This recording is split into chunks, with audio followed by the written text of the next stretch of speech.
So what's going on, Kimi Harris? How are you doing?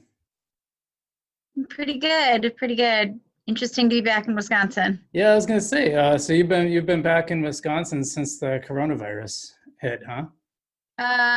Right after the first wave, Yeah. and right before the riots, middle of May. Oh yeah. Interesting. What's it like being home after spending so much time in California? Honestly, Yeah. I forgot how many Hicks live here. Yeah, there's a few of them, huh? There's a one or two sneaking around the area. Sneaking around the woods. Yeah. It's weird is I never thought it would be such a culture shock to move back into the area that I grew up in, but I feel Yeah. like I'm back in a culture shock. When did you first move to California? 2010. 2010, huh? And that was to pursue Hmm. acting? Yes. Oh. Well, let's back up a little and just kind of talk about how you got into acting in the first place. Um, all the way back. Oh, let's go all the way back. Yeah. Uh, Back when I was super young, early Mhm. elementary school, my sister Yeah. and I would get bored in the summer, and we would take and watch Disney movies. And my sister would slowly, this is VHS, might I add, I remember those slowly days. would push play and then write down the line and then stop and then write down the next line and then play. And then she would literally write out the script for the whole Disney movie. Oh, wow. And then we'd call over all the neighborhood kids, and there's quite a few of us, and we would try to perform and practice doing all of these Disney movies in my garage. That's awesome. And my sister, being an extremely control freak, Mhm. had to be the director. She wrote it and she was directing it, and she was the one in charge of the whole thing. She wasn't going to act in it, though. God forbid she does the acting. So she would assign all the roles, and we'd attempt to put on plays, and it was terrible. That's so It funny was so because bad. my sister and I kind of did the same thing, but instead of writing them down, we just watched them so many times that we had the lines memorized so we could act them out. That's good. That's better. I mean, we still didn't have the lines 100% down ever. We never really performed them. We just attempted to practice Yeah. them all the I time. mean, And I'm sure we I botched remember, a lot of the lines that we we did. I'm oh sure we didn't God, get it we perfect, botched but it so bad. The yeah. dresses and the costumes. My sister had it all down though. She had like costume changes. Oh She had wow. like props. I mean, literally, my sister was actually quite a genius. If I really think back to how old we were, I was like 8. So So these she was are only a year older than me. So she was like 9. these are some pretty serious productions, it sounds like. I mean, we had special effects. So like the Cinderella, when Mhm. she changed from the ugly gown into the beautiful princess gown, Oh yeah. um, back in the 90s, the early 90s, the gas station down the road to us would sell us fireworks. Mhm. So my sister bought smoke bombs, Oh a wow. lot of smoke bombs, and we attempted to put those off in our garage. Let that sink in. Smoke bombs, garage. Yeah, this is Yeah, going we in a good smoked herself out a direction. few times. Yeah. So did the fire department ever come? No, fire department never came. That's I'm good. surprised on so many levels. I'm surprised. Against all odds, apparently. Hmm. And then from there, it was Yeah. just like, I guess I just started getting into a huge love of it. And then in middle school, I auditioned for all the plays, never got into them. Um, I did a commercial uh, when I was like in 6th grade for the Boys and Girls Club, Oh, when we were wow. trying to earn money to build the new Boys and Girls Club that they built.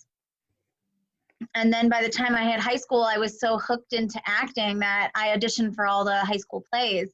And Mhm. again, I never got into them. I just, film and plays are so very different types of Yeah. acting, if that makes sense. And I don't necessarily know if like that's the reason why I never got in, or if at the time I had a lot more stage fright back then than I did now. Well, Hmm. I mean, I think I still have a little bit of stage fright, but I think that just comes with, I don't know. I think that just comes with how it works. until you're like big and famous. I don't know. Yeah. No, I've met some people who've been around who still get nervous before they film. But there's a difference, right? Because acting in theater and plays, that's a live experience. You have to have it down, and it's a performance, like getting up. And I think it's kind of like, from my limited experience, it seems like it's the same thing as like performing live music versus like recording something. And film maybe is a little more like recording something, because you have that opportunity to do it over and over. Exactly. And you will have that opportunity to do it Plus, over and like over. if you screw up on a line on stage, you just go on and you just hope that no one notices. Most of the time, no one does. Right. And you can wing it a little bit. But on film, if you mess up, you're like, okay, wait, let's do it again. And if the director or even the actor doesn't like the way it was said, you can try it a different way. Yeah. Like you can flip the words around, you can flip the tone around, you can do so much more on film than you can on stage. Not that I would ever turn down a role if I were to ever get it on stage. It's just, you have to be, like, I'm already an animated person. I use my facial expressions a lot. Yeah. But on stage, you have to like overemphasize things. And to me, I didn't really necessarily like the overemphasizing. Maybe, I'm not sure. I do like to make people laugh though. So I mean, I've seen some interesting things that I've done in the past where I was pretty ridiculous. I did some online sketches. What are they called? Video, like a YouTube episodes. Yeah, webisodes maybe. Trying to think. Oh, web series. That's it. Wow, that was a moment. I did a web series for a friend in LA. I've been on a couple of episodes, and it's pretty. I think it's pretty silly. Yeah, I think that's the one I saw. It's like a doctor something or another. Ask Dr. Julie. Ask Dr. Julie. Yeah, that's right. I watched a bunch of those after we. Yeah, my friend Lana is a hoot and a half, and my friend Lana and Ron, it's their little baby that they've been working on for years, and they're great people that I met, I don't know, 8 years ago now. Nice. I'm glad that I met them. I don't know if I met them at the same time on the same show, but I feel like all the people that I stayed relatively really, really close to in LA from the get-go were the ones that I started off with in the very beginning, or I met them on a show called Vegas that I worked on. Vegas. And that was only one series. Yeah, it was only one season. It was starring Michael Chiklis and Dennis Quaid. Not to name drop people, but Dennis Quaid is probably the most chill actor I've ever met. Nice. He still had a flip phone when I was working on set, and he didn't want anything else other than a flip phone. He said that if you need to get a hold of me that bad, what else is there other than a flip phone to get a hold of me? And I was like, wow, okay, humble man. Cool. That must have been something else working with people like that, huh? Yes. It also was very lucky that I just so happened to be the only girl in line when I went to being a casino person to a showgirl. So there you go. Yeah, I was the shortest showgirl on set too, because after the first 2 weeks of filming, they're like, oh, we don't want any girls shorter than 5'7", and I'm like, I'm 5'2" on a good day. But I worked it literally like 2 or 3 times a week for 8 months. Wow. So like Dennis Quaid didn't know me as much because he was the good guy in the show. Michael Chiklis didn't know me by name as much as he knew me by state. I'd come in and he'd go, Wisconsin, hey, geez. And I was like, yeah. Nice. But yes, I'm from Wisconsin. I like cheese. Well, before I want to ask too about how you got out to LA, but first when did you start working with Jarrod Crooks, who for listeners at home is a filmmaker that I've had on my podcast like 3 or 4 times now. Jarrod Crooks, I've known Jarrod so long and Randy that I legitimately don't even know when I met them. Wow. I want to say it was middle school. But at this point, I don't even know if it was even before that, and I just don't remember when I met him. I know for sure that we we hung out at the Boys and Girls Club, which is how I think I met Randy. But again, I could have been before that as well. I was a really big Boys and Girls Club member in elementary school and even my freshman year in high school. Nice. Support them big time. Yeah. I don't even remember how I was approached by Jarrod, but when we were like 15 and 16, he was telling me about this movie that he was in. Our friend James, who's a local Wausau person. Yeah. He now lives in Minnesota. Him and I and Jarrod and Eric Hall, who's also local Wausau. I know there was some other people in it, but we were making don't judge me, this is the 90s, early 2000s, a vampire movie. And a vampire movie. And I was the lost vampire who didn't want to be a vampire anymore and went on a diet where I was no longer drinking human blood, but instead of animals, but it wasn't holding me over. And in the process, I run into this lonely human and I tell him to get away and it's too late and I bite him. So this was a very 90s plot. Oh yes, very 90s. Like early the 90s. The 90s-ist. It might have been 2001 because I was 15. Oh, there's some carryover, you know. Yeah, I mean Buffy, Charmed, Angel, all of that was around the same era. Well, the first thing I saw you in was Thieves Like Us. That's because we never finished it. Yeah, never finished it, and anything that any of the scenes that we did get done, I don't think Jarrod edited. And I've told him over the years, just edit what you have and then just throw in like, oh, look at what I did, blah, blah, blah, amount of years ago. Look at where I was to look at where I am. Because quite honestly, I think some of that stuff so amusing, so bad and amusing that like, I don't know, like there was a scene where I was supposed to bite my friend James and I really want to know what it looked like. And there was a scene where I fight Eric Hall and in my eyes, it turned out amazing. And I'm sure it turned out horrible. But I want to see it, but I don't know. Jarrod can't seem to find it or something. I don't know. Yeah, I'm gonna have to harass him to try to dig that one out of the archives. You have to harass him about that. Yes. I will for sure. Yeah. So that was like 01, 02, and then I went away to college, and then Jarrod. What year was that? 07.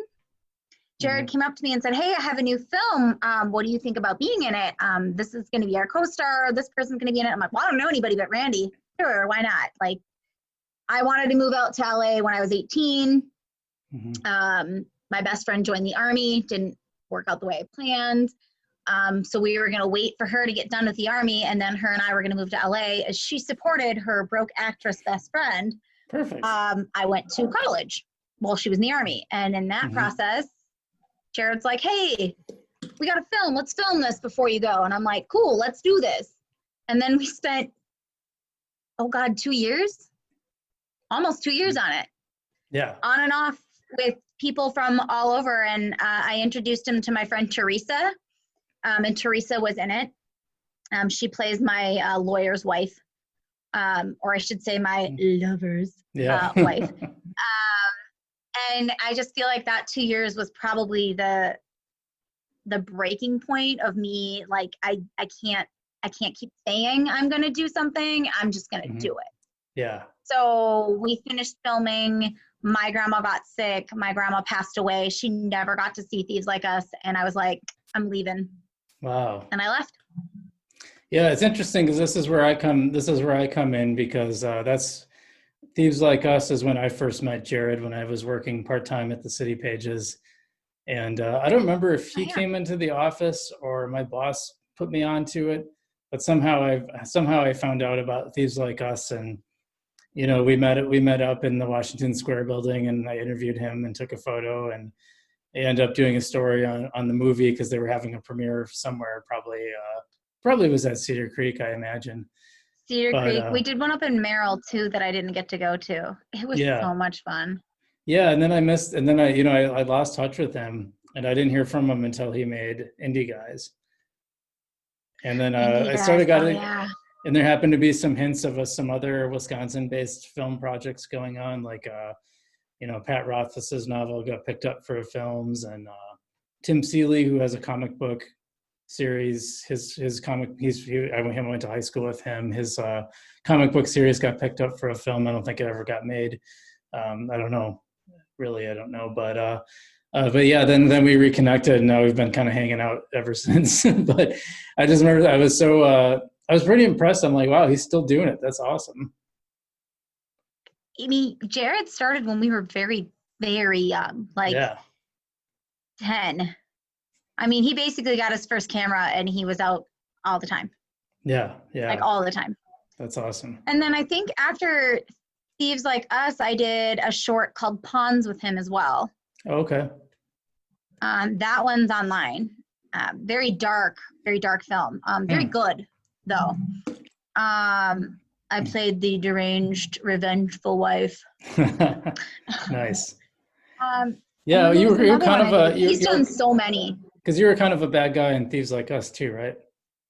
I was, and it's funny too because, I mean, granted, it's in the commentary when he asked me, but when Jarrod first told me about the role, it was like this little tiny minute role, and I was like, yeah, whatever. And then we kind of started winging it and making it bigger and bigger, and then like my character was kind of supposed to be like naughty, kind of hitting on everybody, and then as the film progressed, as we kept filming, I just got skankier and skankier and skankier, and I was like, dude, Jarrod, what are you doing to this character? And at the end, it made so much sense. She used men. Yeah. It was good. It was I thought really you good. did great. I like the way it turned out. Really great. Yeah, I thought you did a really great job in that role, and it was kind Thank of you. it was interesting to meet you in person after I had seen the film back in the back in the you day. didn't know who I was. I saw it back. Such a picture. Well, I know it's for film, but I saw it back then, and then I saw it again. I watched it again. After Jarrod and I started kind of hanging out again, I think he gave me a copy of it, and I threw it on one day. So that was probably like a few months before we were in the film together, and so I was like, oh wow, it's so weird when you only see people on film and then you see them in real life. Like a lot of Jarrod's friends, it's kind of like that. It's like there's a sort of a strange quality to it. It's definitely weird to see a character and then meet them in real life, and you're like, oh, I'm so glad you're not like that person. You're right. Or even worse, when you're like, oh, I want to meet this person, and then you meet him and you're like, why aren't you more like your character? Yeah, right. Mean. I have met some very mean people in the industry. I mean, it's a very cutthroat industry for sure, especially out in Hollywood. Mm-hmm. Yeah, a friend of mine lived in LA for a while. She was a film composer, film and TV, and it was just she would get a lot of like empty promises. Like she'd meet people and they'd say, "Oh yeah, I love your work. We'll get together and work on this project," and then she would never hear from them again. I definitely heard that a lot of not necessarily empty promises, but I feel like LA, even if you're from LA, whether you are or not, a lot of people are talk and no action. And that's why I always liked working with Jarrod, because when Jarrod says he's going to do something, he does it. Yeah. And that's the kind of person that I am. I'm the type of person that says, all right, if we're going to do this, let's do this. Like I told Jarrod I would raise money for Bitch Slapped Again, and he's just like, no, it's not going to happen. And I was like, watch me. And I didn't raise that much money on my Kickstarter, but in my personal opinion, given the fact that we didn't really have a trailer, I didn't really give a lot of word or notice to anybody. And I just like threw it together overnight and then just threw it up, and we had not even 2 months. And a lot of people were telling me like, you could have gotten more if you would have done it longer, if you would have given a heads up about it. And I'm like, but that's not how Jarrod works. Jarrod's like, let's do this. We're going to do this. I have this idea. Right. Let's do it. Let's do it. And I think for 2 months, I think we did pretty good. Yeah. for what we got. I mean, we got some really great props for Bitch Slapped Again. I'm so sorry. Am I allowed to say the film title? Yeah. You can say whatever you want. Okay. Sorry. Yeah. Didn't know if it was like PG. No. Gotta keep it PG. No, the Disney Channel I hasn't know picked that- it. The Disney Channel hasn't picked it up yet, so I guess we're good. Oh, okay. Well, Disney owns everything, so who knows? Yeah, Who knows who's creeping in? Yep. Well, tell me about, you said you kind of packed up everything and you went to LA. What was that like? Tell me about that. Well, I worked for a company. I worked for a clothing company for, at the time, 3 years. Mm-hmm. And I had asked my boss, like, hey, I am going to do this. And I know it's going to be hard, but I would really like to transfer out there. So I spent pretty much the entire 10 months of me gathering and getting ready to move to LA, working like literally every moment I could at my retail job. On my first and only paid vacation I've ever had in my entire life, I worked at the bar of Wausau, actually. My boss at the time there knew that I couldn't work that often, and I told him, hey, I have vacation. If I come home, can I work? And he would just let me work. That's how much I appreciated him. His name was Sam. He was amazing. Nice. But I worked as much as I could to save up as much money. And in the process of it, I did all kinds of research in LA. I looked up cities that had the store that I worked for. I looked at population. I looked at crime rate. I looked at how far it was from like downtown LA. Again, not knowing anything about LA. Filming doesn't happen in LA.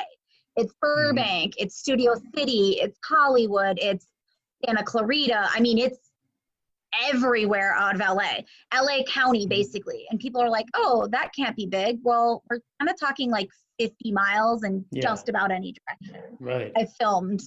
I've literally filmed all over LA County. So, and for very dirt cheap when I was non-union too. Like I used to drive 100 miles round trip for $90 check. Wow. But I liked the show I worked on a lot. I mean, it was Vegas. Yeah. And I really enjoyed the show a lot. And I loved all the people that I worked with. In fact, I ran into a local Wisconsin girl on Vegas. Staring at her. She was showgirl too, which was very weird because we had the set girls for us showgirls. And this girl, she was new, and I kept staring at her. I was really confused. And I finally asked her, I said, hey, what have you worked on? And I've worked on a little bit at that point. I was still relatively newer into the industry. Yeah. Green. And she's naming off of these shows, and I started naming off shows, and I'm like, no. Well, where are you from? Thinking maybe she lives in Torrance, where I was, and she might have been a customer at the store that I was working at the time. Nope. She didn't live anywhere near me. And I'm like, well, where are you from originally? She's like, oh, you'll never hear of it. I'm from Wisconsin. And I was like, girl, I'm from Wisconsin. And she's like, I'm from Merrill. I'm like, shut the front door. I'm from Wausau. Oh, wow. And I'm like, how do I know you? And it turns out for 2 weeks before I went off to college in Appleton, I trained her working at Deb. No kidding. Deb shop that no longer exists. I trained her at gone. Deb shop before I transferred to the Deb shop in Appleton. Ah, interesting. Like that's how bogus is that? Like that would have been in 2005 that I met her, and I reconnected with her in 2012. So 7 years later, 2,000 miles apart, and our paths crossed again. So what were things like in the first days in LA? Like you get to town, you pack up your car, and did you have an apartment when you got there? Nope. Nope. Nope. Me and my now husband moved out with whatever fit into our Mitsubishi Lancer. Very packed car. I was going to say, that's not a lot. Nope. It was basically clothes and 2 blow-up mattresses. That is it. Wow. And a TV. And a TV. We drove to Phoenix first and stayed at my dad's house. And my stepmom actually called up her flight attendant friend who lived out in Redondo Beach. And she's like, yeah, sometimes she'll put up flight attendants to stay there for like super, super cheap like $20 a night or something like that. She's really nice. She's not married, whatever. So That's cool. my husband and me drove to Redondo Beach, and I chose the city of Torrance, which borders. It's right to Redondo. It's like Schofield. And she let us stay the weekend. And she's like, yeah, why don't you enjoy your time, get settled. If you need to stay longer, no big deal. And so we unpacked a little bit of stuff, got into our car, and then just started driving around the mall that I was going to be transferring to. And we pulled down this road called Amy Avenue and pulled into this apartment building called King's Court. And we applied there, and we applied to the place next door. And when we applied to King's Court, the landlord at the time, the Arroyos, came out and started chatting with us. And the next thing we know is we talked to them for like 5 hours. Wow. And they started eating dinner, and we're like, we're going. And we're like, no, come join us. And we're like, okay, we can do this. And needless to say, I call Corinne my sister now, and we moved in the next day. Wow. Our application was accepted. Corinne and Denny Arroyo became very good friends. They were supposed to stand up in our wedding. I literally talk to Corinne like once a week still. She helped us move back to Wisconsin. My mom knows her. My mom like chats with them as well. Like they became instant family. So it was, if it wasn't for them, I don't know what I would have done out there, especially since at the time my Jake did not have, my husband did not have a job, and I had just the amount of money that I saved up in 10 months, which by the way, I did very well though in 10 months. I don't know how I managed to save that kind of money in 10 months. Yeah. But we lived off of that for the first like 6 months. And I didn't know where to start. I didn't know where to go. Didn't know who to talk to. A girl at my retail store told me, oh yeah, have you heard of Central Casting? And I was like, yes, my friend Jarrod told me about it. Oh, well, you and I can go up there and we'll sign up. So I signed up. And I was only making like $8 an hour at the time, working maybe 15 hours a week. Oh, really? My money was dwindling, and for the first year we struggled, and then after, no, not the first year. Yeah, the first year we struggled. And then my job transferred me to another store actually in LA, and that was rough, and I realized how much I hated my company, and I didn't move to LA to be in retail. Right. So I quit my job. I quit my job after 6 years. Working for a very good company too. By the way, it was a very good company, not in LA. It was not in LA based. But I basically threw myself into acting, and as soon as I signed up for Central Casting, when I was non-union at the time, I was working 5 or 6 days a week. That Central Casting is like, that's kind of for pay. Yeah. It was so bad. It was such bad pay for the first 3 years. Central Casting, for people I don't know, is that kind of the main casting service that you would go to if you had like no experience? That is the largest casting service. Yep, largest casting service in the United States now. They're not just LA, they're LA, New York, New Orleans. They just opened a base up in New Orleans, and I think there's one in Canada, and then one in Atlanta, Georgia. If you're I'm missing one. Okay. If you're pretty much brand new, this is where you're going, generally speaking. That is where you start. You start with Central Casting. From there, you need to build. You need to talk to people. You need to meet people. You need to ask questions to anybody and everybody you possibly can. Like it's not a one-person show. Gotcha. It's not just talk to the actors. It's talk to the actors, talk to the PAs, talk to the ADs, talk to the DPs, talk to anybody who will talk to you. Don't just learn the acting side. You want to learn production. You want to learn camera. You want to learn sound. You want to learn grip. You want to learn props, costumes, makeup, everything. And you need to be nice to everyone. Everyone. Because anyone can get you a tiny little minute step closer. Anyone can. Like my friend Jessie, whom I met on Vegas, she was costumes. and she's from Illinois, and I always gave her a hard time and called her a fib. Yep.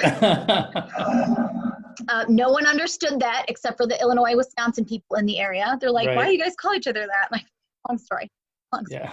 I worked on another set with her right as I became union, and they needed somebody to stand in. Now, for anyone who's not in the industry, the actor is not standing around waiting for camera and lighting and sound to be set for everything. The actor has a stand-in, a person who doesn't necessarily look like them at all. They don't have to. They prefer just to have the same height.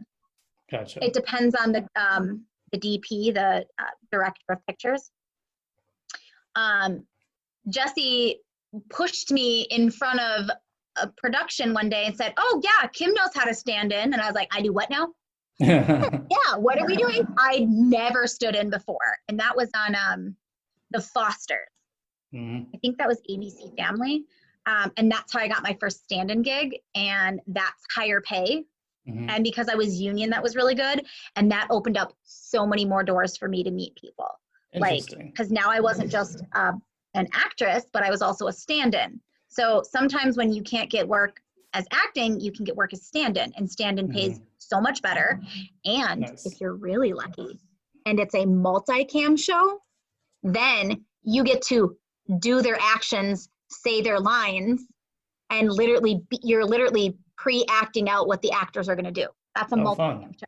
And a lot of multicam actor stand-ins get upgrades. And I was this close to my first upgrade the end of last year.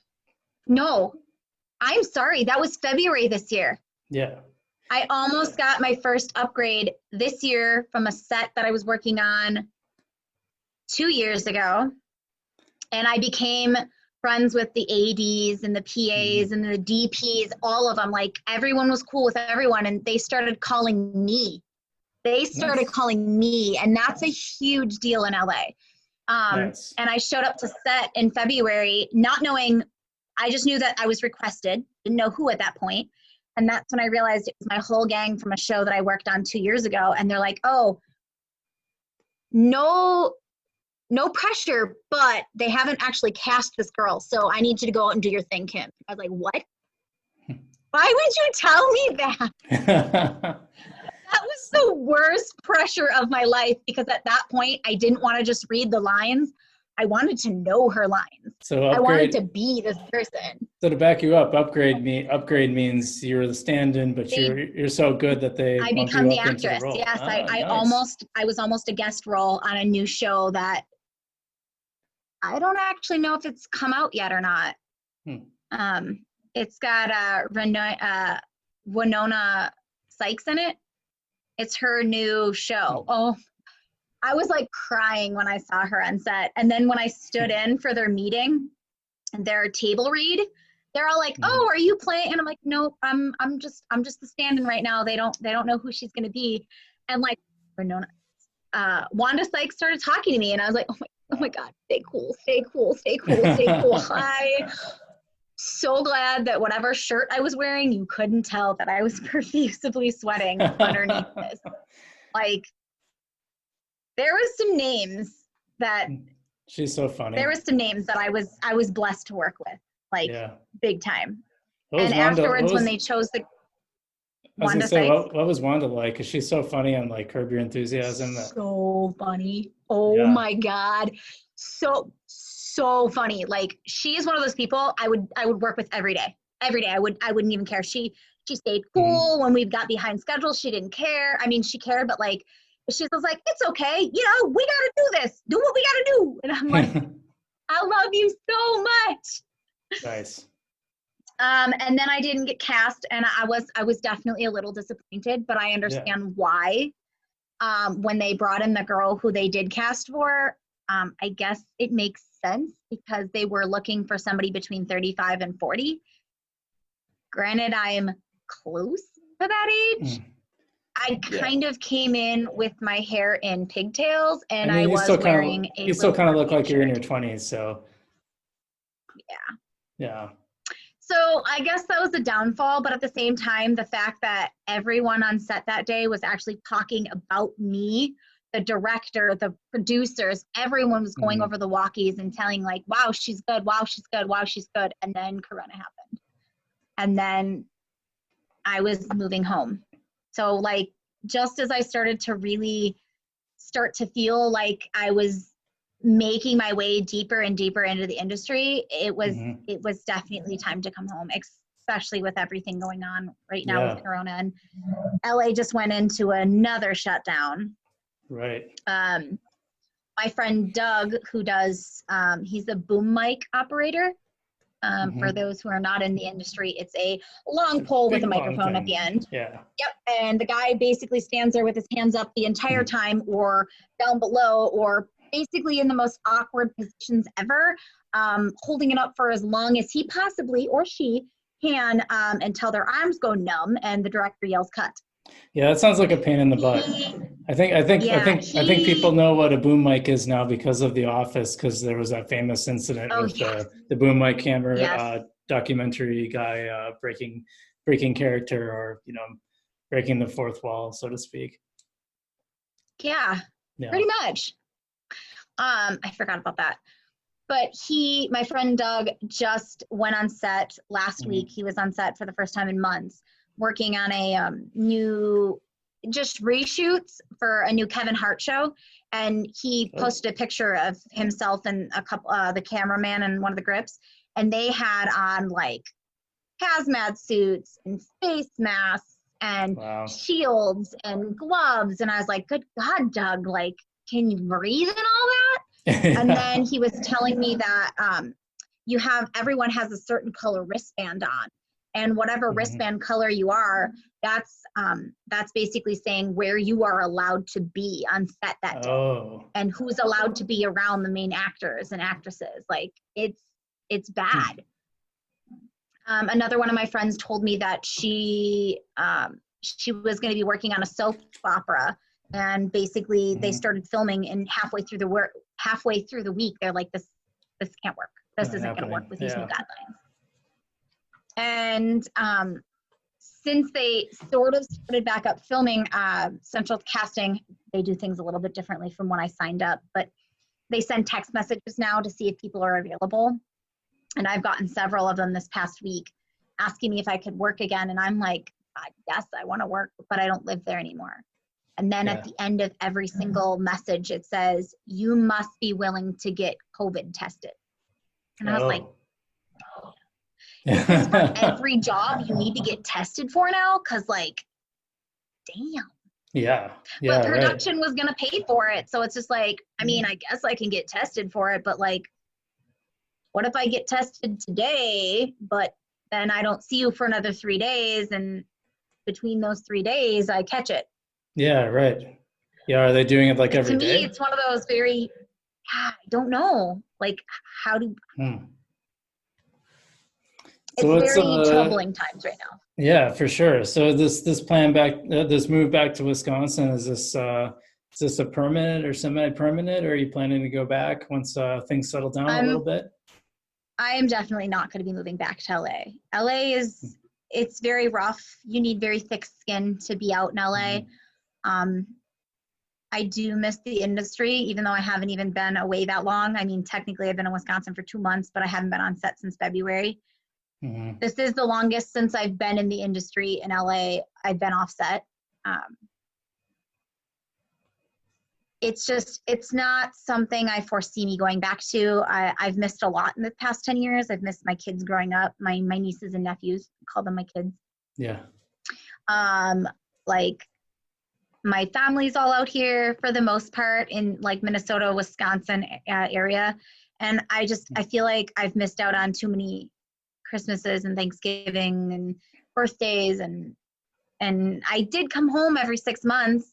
And once in a while I'd film with Jarrod for, a day or two. Like we did film Bitch Slap 2 while I came home.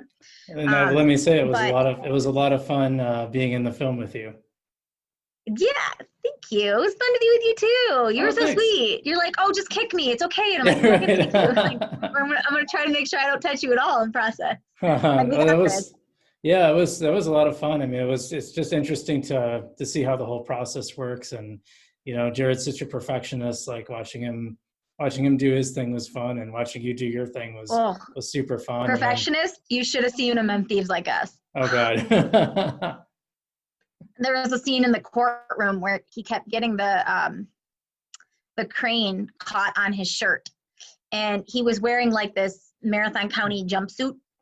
Oh yeah. And the shirt was like is big because they're supposed to be not fitted on him, and he kept getting snagged on it, and he got so frustrated he just ripped his shirt off in the middle of filming, and we're like, oh dude, shit just got real. Jarrod is pissed. I mean, in my personal opinion, knowing Jarrod over the years, like, he gets frustrated easy with filming, but he doesn't get pissed. He was pissed. I'm like, okay, everybody just, mind your P's and Q's right now. Wait till the shot's done. Then we'll because he's a funny guy, Oh, yeah, yeah. He makes everything comical, but when he wants that shot, by golly, you better. Oh yeah, he gets dialed in. So I know that in my 10 years, I've definitely learned a lot in LA. I feel that because of that, I bring a lot more back here to Wisconsin with me, but I do know that there's still so much more to learn, and I really wish that I could make a really great movie out here with a lot of my LA friends. So like I was just talking to my friend Nick, who I did a short film with years ago in LA called Dinner with the Smiths, and he directed that and wrote it. It's very dark. Very, very dark.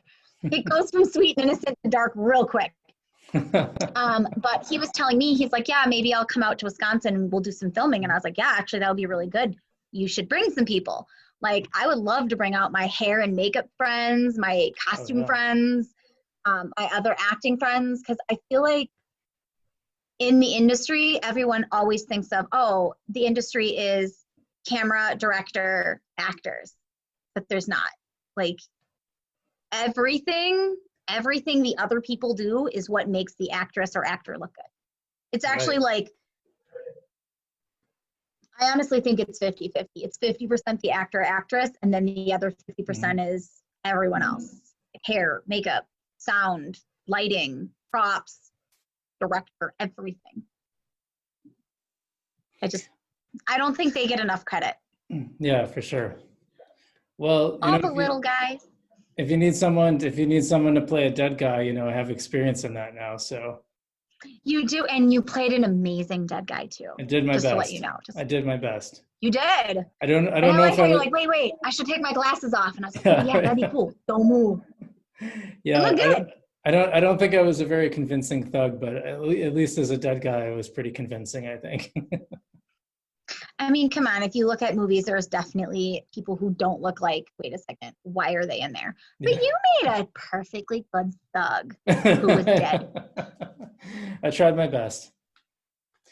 So oh, go ahead. Did we use syrup on you? What did we use when we shot you in the head? He had that or was that friend, fake blood? He had that friend who had some makeup experience. Ashley. So yeah. Yeah, so I don't know she's great. I like her. I think you guys actually did have some fake blood. Maybe you guys bought that with the filming money. I don't remember, but that's right.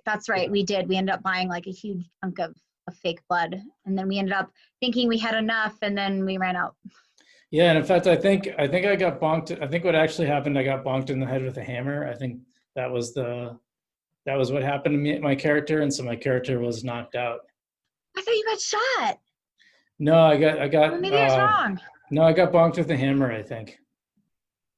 Oh. Yeah. So many people died in that movie. Yeah, no. I don't even know anymore. There was just everything happened in there. By the way, I think one of the most impressive scenes in that film is when you flip the brawler. You do that thing where you flip over and you like flip him. Honestly, I still don't know how that worked, and I'm glad that he had a little bit of stunt training on his end, because that scene, to me, I like looking at it thinking that I was so badass, but I did nothing. It was really all him. honestly, it was really Yeah. all him. If it wasn't for me just being able to like go up on him, it was all him. Yeah, And he looked great. I mean, that part, I still think that's pretty impressive on your part too, because I mean, you basically were hanging, at some point you had to be hanging upside down on him by your legs, and then you kind of Mm-hmm. flow and he kind of rolls into it. Yeah, Mm-hmm. I guess that's the benefit of having a pro wrestler on your cast. Yes. And somebody who is twice your size. But Yeah. again, I'm 5'2", so everybody's taller than me. I mean, my 14-year-old niece is taller than me. Well, I remember walking into that set and being like, who the heck is this guy? He's like a giant. I'm like, is he like a He pro? was. I remember thinking like, is he like a pro wrestler or something? Well, it turns out actually, yeah, kind of is. Yeah, that I feel like it happened so long ago, Mhm. and it really wasn't. But I would love to do. I'd love to do more work. I mean, Jarrod already knows that. Like, I love Yeah. working with Jarrod. Mhm. He's definitely one of my favorite director friends that I like to work with. Oh yeah. I have a lot of ideas, but again, with COVID, I'm so worried. Like, who should I be going around? Is it okay to be doing this? You know, Mhm. there's so many questions with COVID. Yeah, I And know. those who listen, who think it's a hoax or it's not a hoax, either way, like whether it is or is not, there are still guidelines that you have to follow, and that's the crappy part about it. Right. Because I don't know what you can and cannot do with the guidelines they want you to follow. And yes, I am pro-mask. Yeah. Whether it's a hoax or not, I am pro-mask because I don't want to get sick at all right now, y'all. I just don't. This is weird. It's kind of weird that you have to be pro or anti-mask, right? You would think it would just be, well, this is what we're doing right now because of the pandemic, but I guess that's the Exactly. situation that we're in now. Exactly. Like I'm sure you read my post on Facebook the other day. How about I may or may not have been freaking out about people who are so upset about the mask wearing. It's just like it's a company's choice to do what they want to do, and if you don't want to go in because you have to wear a mask, then don't go in. Yeah. But if you're upset about it, please don't take it out on the associate who has to enforce the rules, because I didn't make that rule.